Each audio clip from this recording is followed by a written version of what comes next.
Mheshimiwa Dr. Neema Peter Majule. Mbunge anauliza, je, serikali ina mkakati gani wa kuwasaidia wahitimu wa vyuo kutumia vyeti vyao kama dhamana ya kupata mikopo ya kuanzisha miradi ya uwekezaji? Swali limeelekezwa katika Wizara ya Fedha. Mheshimiwa Spika, kwa niaba ya Waziri wa Fedha, naomba kujibu swali la Daktari Neema Peter Mjule kama ifuatavyo. Mheshimiwa Spika, benki na taasisi za fedha hutumia aina mbalimbali za dhamana katika utoaji wa mikopo kwa watu binafsi. Kwa mujibu wa Sheria ya Ardhi sura ya 113, dhamana inayotambuliwa kwa kiwango kikubwa ni ile inayohusiana na mali zisizohamishika, hususani ardhi na majengo. Mheshimiwa Spika, kwa upande wa mali zinazohamishika, serikali ipo katika hatua za mwisho kuandaa sheria ya dhamana kwa mali zinazohamishika yenye lengo la kutambua rasmi mali hizo kama dhamana katika utoaji wa mikopo. Aidha, mali hizo zinazotarajiwa kusajiliwa kupitia Benki Kuu ya Tanzania ili kuimarisha usimamizi, uwazi na ufuatiliaji wake. Miongoni mwa mali zinazopendekezwa kufanyiwa tathmini ni vyeti vya taaluma vya wahitimu wa vyuo kwa lengo la kuchunguza uwezekano wa kuvifanya vitumike kama dhamana katika upatikanaji wa mikopo. Mheshimiwa Spika, kwa sasa serikali inaendelea kuwashauri vijana wanaohitimu vyuo kutumia fursa zilizopo kupitia mifuko na programu mbalimbali zinazosimamiwa na serikali, mfano mfuko wa vijana ambayo hutoa mikopo yenye riba nafuu ili kuwawezesha kuanzisha na kuendeleza shughuli zao za kiuchumi. Mheshimiwa Spika, naomba kuwasilisha. Dr. Neema. Asante Mheshimiwa Spika. Nitakuwa na maswali mawili ya nyongeza.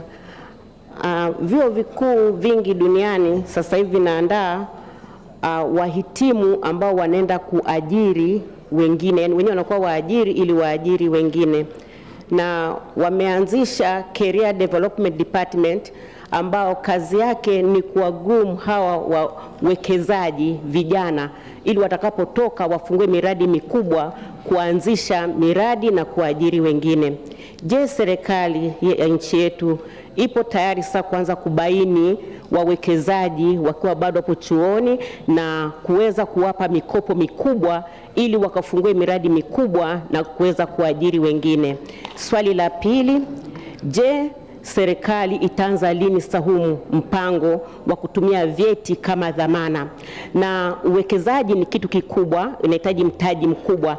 Je, serikali ipo tayari kutoa mitaji mikubwa ya kuanzisha kufanya uwekezaji ili kwa kutumia vyeti, au watahitaji dhamana zingine? Asante.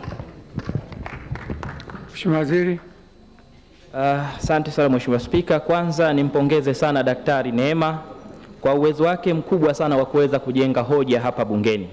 Lakini naendelea kuwashukuru wanawake wa mkoa wa Dodoma kwa kutuletea mtu kama huyu hapa bungeni.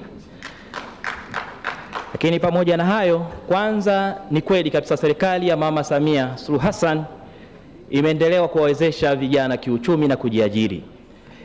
Na mifano mikubwa ni utolewaji wa shilingi bilioni 200 ambayo tayari zimeshatolewa, lakini pia kupitia 10% ambazo zinaendelea kutolewa nchi nzima, na programu zingine zinazotoa mikopo kwa vijana kwa riba nafuu kabisa.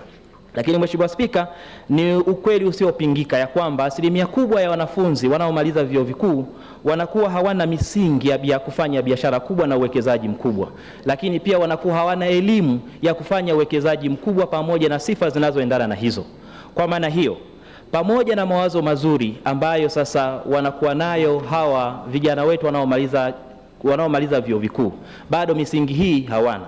Na ndio maana sisi kama serikali tunashauri ni lazima tuone mwendelezo wa biashara, tangu tuone biashara inapokuwa ndogo mpaka inapofikia kubwa, kufanya investment ya milioni zaidi ya 600, 800 na kuendelea. Kwa maana hiyo, sisi tunashauri kwamba vijana hawa pia lazima tuangalie trend ya biashara wanazozifanya na mitaji yao. Na ndio maana kuna aina nyingi za biashara kidogo hapa. Kuna biashara ambazo ni ndogo kabisa ambazo tunaziita ni micro business, ambazo ni mtaji wake ni kama zinaanzia milioni 5, ambazo na zenyewe zinaweza kuajiri vijana kuanzia mpaka 4. Lakini kuna biashara ambazo ni ndogo, tunasema small businesses, ambazo zenyewe zinaanzia mtaji wa milioni 5 mpaka milioni 200, ambazo zina uwezo wa kuajiri vijana kuanzia vijana 5 mpaka vijana 49. Lakini tuna biashara zingine ambazo ni hizi za kati, ambazo mtaji wake ni kuanzia shilingi milioni 200 mpaka shilingi milioni 800, ambazo zinaweza kuajiri vijana kuanzia 50 mpaka 99.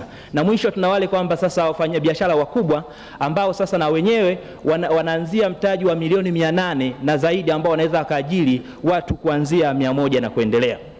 Kwa maana hiyo, vijana hao ambao wanatoka vyuo vikuu hawana misingi mikubwa na elimu ya biashara mpaka kufikia kutoka biashara ndogo kwenda biashara kubwa. Kwa hiyo sisi kama serikali tunaendelea kuwahimiza, lazima tuone trendi ya biashara ya mtu huyu anayetoka chuo kikuu, tumwezeshe kupata elimu ya uwekezaji na namna ya kufanya uwekezaji. Kwa hiyo tunashauri Mheshimiwa Spika kwamba tutaona trendi baada ya kumwezesha sasa kuanza biashara ndogo, micro mpaka large, tuone trendi ya biashara inaendaje. Na baada ya hapo tuko tayari kuwasaidia vijana ambao sasa trendi yao ya biashara watakuwa nakuwa kutoka biashara ndogo kwenda biashara kubwa kupitia taasisi zetu za kifedha. Naomba kuwasilisha.